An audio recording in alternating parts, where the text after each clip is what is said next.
Hello, children. Long time no see.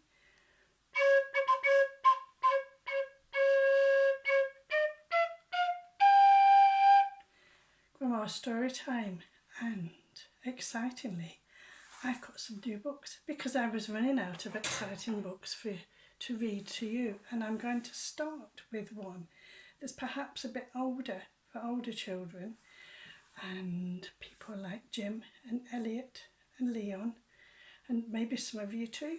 Others, right? So you'll see I've got a nice big pile of books here ready to read to you. And somebody told me that they like Mr. Stink from David Walliams. So there we are. Jim Kane. I'm going to read one chapter of Mr. Stink today, and then I'll put him in the post to you, and that will be a nice thing. So, Mr. Stink by David Walliams. Here we go. I thought I'd wear my sunny hat today.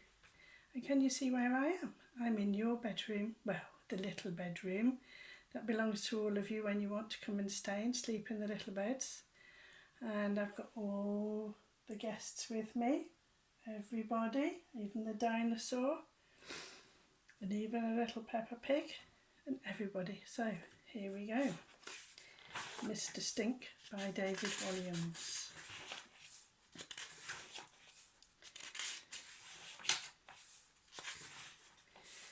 And the chapter 1 is called Scratch and Sniff.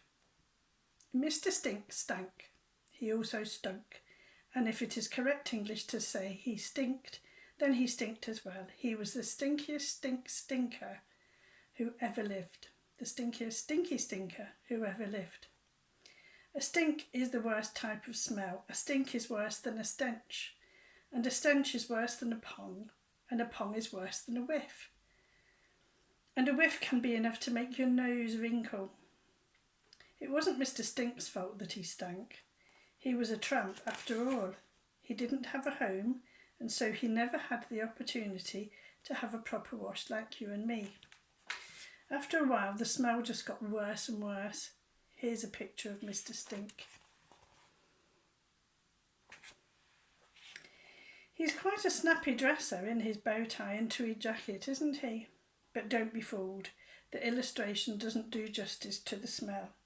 This could be a scratch and sniff book, but the smell would be so bad you would have to put it in the bin and then bury the bin very deep underground.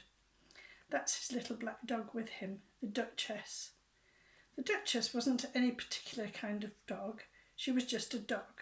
She smelt too, but not as bad as Mr. Stink. Nothing in the world really smelt as bad as him, except his beard. His beard was full of odd bits of egg and sausage and cheese that had fallen out of his mouth years before. It had never ever been shampooed, so it had its own special stink, even worse than his main one. Ugh. One morning Mr. Stink simply appeared in the town and took up residence in an old wooden bench. On an old wooden bench. No one knew where he had come from or where he might be going. The town folk were mostly nice to him. They sometimes dropped a few coins at his feet before rushing off with their eyes watering, but no one was really friendly towards him. No one stopped for a chat. At least not until the day that little girl finally plucked up the courage to speak to him, and that's where our story begins. "Hello," said the girl, her voice trembling a little with nerves. The girl was called Chloe. She was only 12 and she'd never spoken to a tramp before. Her mother had forbidden her to speak to such creatures. Mother even disapproved of her daughter talking to kids from the local council estate, but Chloe didn't think Mr. Stink was a creature. She thought he was a man who looked like he had a very interesting story to tell, and if there was one thing Chloe liked, it was stories. Every day she would pass him and his dog in her parents' car on the way to her posh private school. Whether in sunshine or snow, he was always sitting on the same bench with his dog by his feet.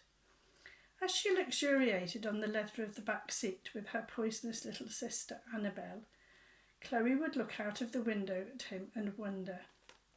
Millions of thoughts and questions would swim through her head. Who was he? Why did he live on the streets? Had he ever had a home? What did his dog eat? Did he have any friends or family? If so, did they know he was homeless? Where did he go at Christmas?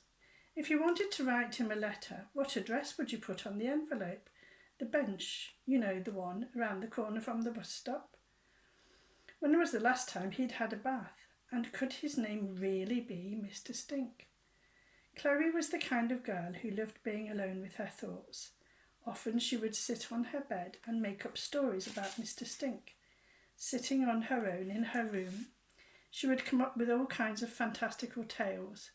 Maybe Mr. Stink was a heroic old sailor who had won dozens of medals for bravery, but had found it impossible to adapt to life on dry land.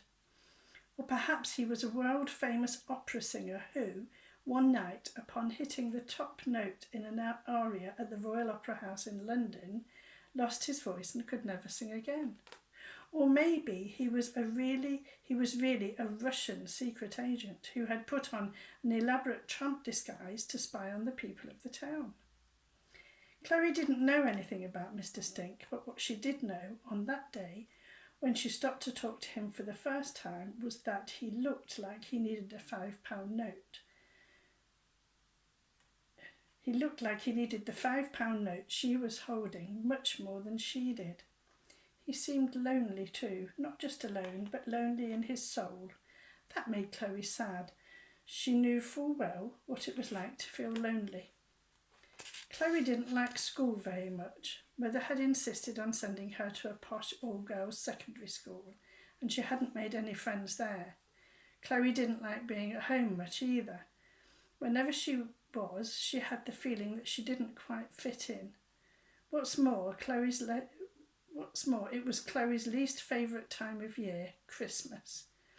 Everyone is supposed to love Christmas, especially children, but Chloe hated it. She hated the tinsel, she hated the crackers, she hated the carols, she hated having to watch the Queen's speech, she hated the mince pies, she hated that it never really snowed like it's supposed to. She hated sitting down with her family to a long, long dinner, and most of all, she hated how she had to pretend to be happy just because it was December the 25th. "What can I do for you, young lady?" asked Mr. Stink. His voice was unexpectedly posh. No one had ever stopped to talk to him before. He stared slightly suspiciously at this plump little girl. Chloe was suddenly a bit frightened. Maybe it wasn't such a good idea to talk to the old tramp after all. She had been working up to this moment for weeks, months even. This wasn't how it had all played out in her head. To make matters worse, Chloe had to stop breathing through her nose. The smell was starting to get to her. It was like a living thing creeping its way up her nostrils and burning the back of her throat. I'm sorry to bother you." "Yes," said Mr. Stink, a little impatiently. Chloe was taken aback. Why was he in such a hurry? He always sat on the bench. It wasn't like he suddenly needed to go somewhere else. At that moment, the Duchess started barking at her. Chloe felt even more scared. Sensing this, Mr. Stink pulled the Duchess's lead, which was really a bit of old rope to encourage her to be quiet. "Well," Chloe went on nervously, "my auntie sent me £5 to buy a Christmas present. But I don't really need anything, so I thought I would give it to you." Mr. Stink smiled. Chloe smiled too. For a moment it looked as if he was going to accept Chloe's offer. Then he looked down at the pavement. "Thank you," he said. "Unimaginable kindness, but I can't take it. Sorry." Chloe was confused. "Why ever not?" she asked. "You are but a child. £5, it's too generous." "I just thought, it's really kind of you, but I'm afraid I can't accept. Tell me, how old are you, young lady?" 10? 12, said Chloe loudly. She was a little short for her age, but liked to think she was grown up in lots of other ways. "I'm 12, 13 on January the 9th. "Sorry you're 12, nearly 13. Go and buy yourself one of those new musical stereo discs. Don't you worry about an old vagabond like me." He smiled. There was a real twinkle in his eye when he smiled. If it's not too rude, said Chloe, can I ask you a question? Yes, of course you can. Well, I would love to know, why do you live on a bench and not in a house like me? Mr. Stink shuffled slightly and looked anxious. It's a long story, my dear, he said. Maybe I will tell you another day. Chloe was disappointed. She wasn't sure there would be another day.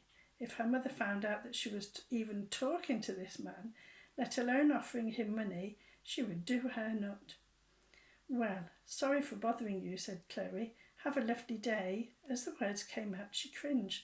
What a stupid thing to say. How could he possibly have a lovely day? He was a smelly old tramp, and the sky was growing gloomy with black clouds.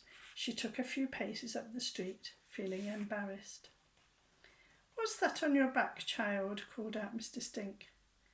What's what on my back? Asked Chloe, trying to look over her shoulder. She reached round and tore a piece of paper from her blazer. She peered at it. Written on the piece of paper, in thick black letters, was a single word: loser. Chloe felt her stomach twist with humiliation. Rosamond must have sellotaped it to her when she left school. Rosamond was the head girl of the cool gang. She was always bullying Chloe, picking on her for eating too many sweets, or for being poorer than the other girls at school, or for being the girl neither team ever wanted on their side in hockey matches. As Chloe had left school today, Rosamond had patted her on the back several times, saying, "Merry Christmas," while all the other girls laughed. Now Chloe knew why. Mr. Stink rose creakily from his bench and took the paper from Chloe's hands. There it is. I can't believe I've been going round with that on my back all afternoon, said Chloe. Embarrassed to feel tears welling up, she looked away, blinking into the sunlight. What is it, child? Asked Mr. Stink kindly. Chloe sniffed. Well, she said, it's true, isn't it? I really am a loser. Mr. Stink bent down at her and looked at her. No, he said authoritatively, you're not a loser. The real loser is the person who stuck it to you in the first place. Chloe tried to believe him, but couldn't quite. For as long as she could remember, she had felt like a loser.